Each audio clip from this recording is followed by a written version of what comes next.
जिसके अंदर हर तरह का शुभ विवाह, शुभ कारण विवाह, घर का मुहूर्त, बच्चे की शादी करनी हो, सगन करना हो, बच्चों का मंगनी रोका करना हो, इन 10 दिनों में कोई भी कार्य करेंगे वो शुभ रहेगा।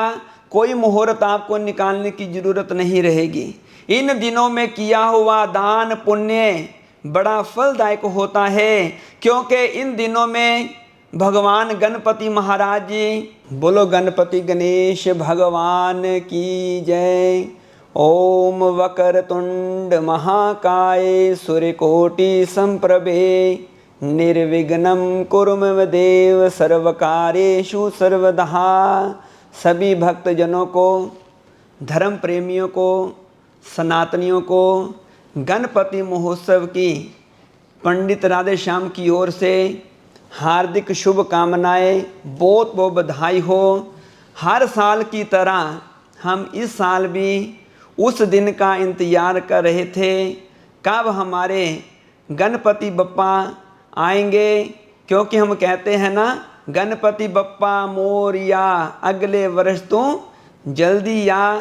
तो गणपति महाराज जी के वो दिन 10 दिन शुरू होने के लिए जा रहे हैं, वो मैं आप लोगों को बताऊंगा कि किस दिन से गणपति महोत्सव मनाना और किस दिन विसर्जन करना। मैं इस बात को लेकर आप लोगों से चर्चा करूंगा और आप लोगों को ये भी बताऊंगा कि उनका पूजन कैसे करना चाहिए, किस भाव से करना चाहिए। वैसे तो हर प्राणी, जितने लोग हैं, बड़ी श्रद्धा से गणेश जी को अपने घर में लेकर आते हैं, पूजन करते हैं, लेकिन कितने कितने दिन हम रख सकते हैं, कितने दिन का ये पूजन होता है। आज इस बात को लेकर मैं पंडित राधेश्याम आप लोगों से चर्चा करता हूँ। तो आइए शुरू करते हैं गणपति महोत्सव के बारे में। बोलो गणपति गणेश भगवान की जय। तो गणपति महोत्सव भाद्रपद की शुक्ल पक्ष की तिथि अर्थात गणेश चतुर्थी के दिन मनाया जाता है। जन्म अष्टमी के बाद भाद्रपद का जो शुक्ल पक्ष की चतुर्थी होती है, उस दिन ये गणपति महोत्सव हर घर में, हर प्रांगण में, हर मोहल्ले में ये बड़ी ही धूमधाम से, बड़ी ही श्रद्धा के साथ मनाया जाता है। तो गणपति महोत्सव मनाने की विधि क्या है, ये किस भाव से मनाया जाता है और कैसे मनाना चाहिए, क्योंकि हर कोई 10 दिन तक अपने घर में गणेश जी का पूजन नहीं करता। कोई 1 दिन करता है, कोई 3 दिन का पूजन करते हैं, कोई 5 दिन करते हैं, कोई 7 दिन करते हैं, लेकिन गणेश महोत्सव 10 दिन का ही होता है। 10 दिन ही मनाना चाहिए। लेकिन यदि आप 10 दिन नहीं मना सकते तो 1 दिन, 3 दिन, 5 दिन, 7 दिन भी या 9 दिन भी गणपति का पूजन करके उन्हें विसर्जन कर सकते हो। तो किस दिन से गणपति महोत्सव शुरू होगा? 19 सितंबर 2023 दिन मंगलवार से भगवान गणपति महाराज हम सबको आशीर्वाद देने के लिए आ रहे हैं। 19 सितंबर से लेकर 28 सितंबर 2023 दिन वीरवार तक ये गणपति का पूजन चलेगा 10 दिन का। हर घर में बड़ी श्रद्धा भाव से, हर मोहल्ले में भजन कीर्तन संकीर्तन के द्वारा ये गणेश जी का पूजन किया जाएगा। और गणेश जी की पूजा करने से पहले बड़े ही प्रेम से अपने घर में जब हम गणपति को लेकर आते हैं, पहले घर का वातावरण शुद्ध करना चाहिए। गंगा जल के द्वारा घर का छिड़काव होना चाहिए, शुद्ध करना चाहिए घर को। प्याज लहसुन प्रयोग नहीं करना चाहिए। जितने दिन आपके घर में गणेश जी रहेंगे, प्याज और लहसुन प्रयोग नहीं करना है। जहाँ पर गणेश जी भगवान जी का आपने आसन सिंहासन लगाना है, वहाँ पर जूते चप्पल भी नहीं होने चाहिए। काले कपड़े का प्रयोग भी नहीं करना चाहिए। लाल कपड़ा, पीला कपड़ा बिछाकर वहाँ पर भगवान जी की चौकी के ऊपर गणपति महाराज को बिठाकर धूप दीप के द्वारा, जोत के द्वारा, मोदक के द्वारा, रोली मोली जनेऊ, मीठे पान के द्वारा, फूलों के हार के द्वारा और धोती पहनने के द्वारा बड़ी ही श्रद्धा के साथ पूजन करना चाहिए। अगर पूजन किसी ब्राह्मण से करवाया जाए तो अधिक उत्तम होता है। यदि किसी कारणवश ब्राह्मण नहीं मिलते तो आप स्वयं भी ये पूजन कर सकते हो। रोली का मोली का ये टीका मोली बांधकर पूजन कर सकते हो। फल और मिष्ठान का भोग लगाकर गणपति भगवान जी का ध्यान करते हुए उनकी आरती गुणगान करना चाहिए। कई लोग कैसेट लगाकर सुन लेते हैं, लेकिन लिखा गया है शास्त्रों में मुख के द्वारा भगवान जी की आरती गानी चाहिए, जिससे पूर्ण लाभ प्राप्त होता है, घर में सुख समृद्धि रहती है। मैं अपने सभी सज्जन दर्शकों को बताना चाहूँगा, ये कोई जो 10 दिन हैं ये कोई साधारण दिन नहीं है।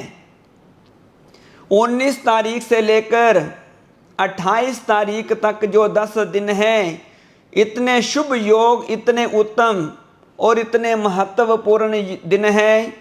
जैसे मैं आपको बताना चाहूँगा, जिस दिन हमने पूजन करना है उस दिन सिद्धि विनायक का दिन है। अर्थात तो कोई भी कार्य करेंगे हमें सफलता मिलेगी, हमारी सिद्धि प्राप्त होगी, हमारे घर में सुख समृद्धि और धन का आगमन होगा।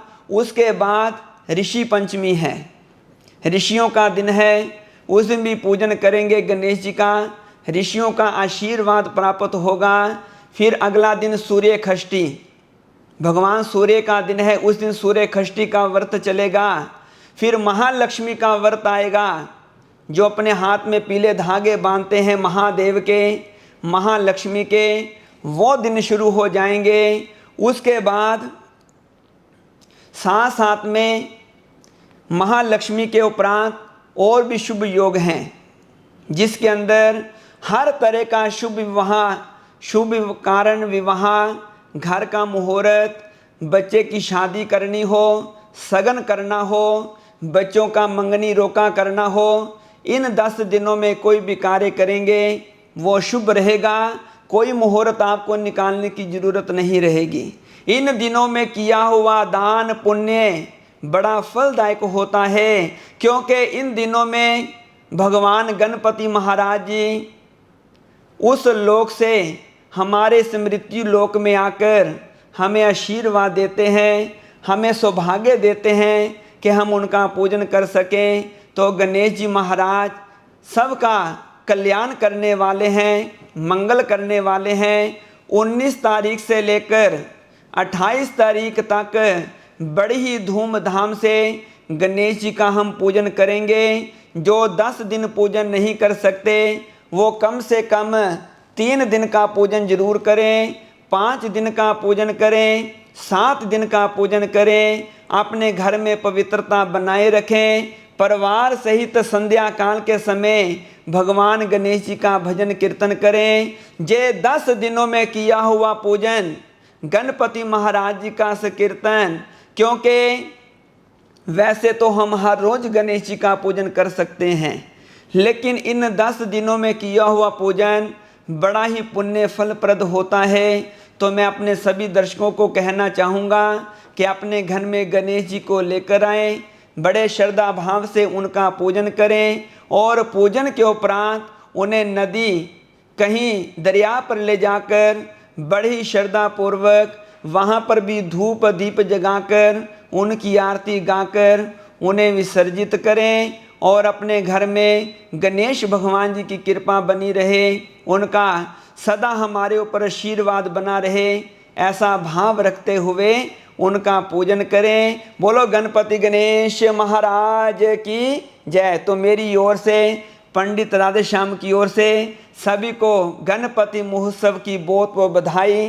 गणपति बप्पा मोरिया, अगले वर्ष तो जल्दी आए।